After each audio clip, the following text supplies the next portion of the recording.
আসসালামু আলাইকুম। আমার বাবা একজন বিডিআর সদস্য ছিলেন। 2009 সালে উনি সাতক্ষীরাতে ছিলেন। থাকা অবস্থায় বিডিআর বিদ্রোহের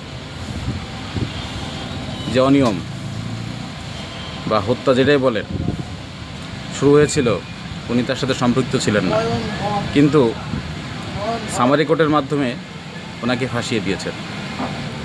আজকে আমার বাবা নাই।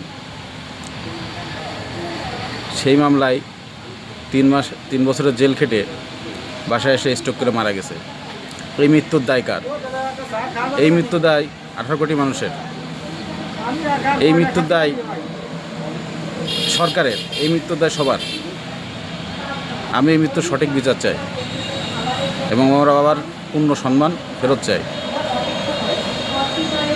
আপনারা যারা ভিডিও দেখছেন, সাধারণ জনগণ সবাই আপনারা শেয়ার করবেন, করে সাধারণ মানুষের কাছে পাঠিয়ে দেবেন।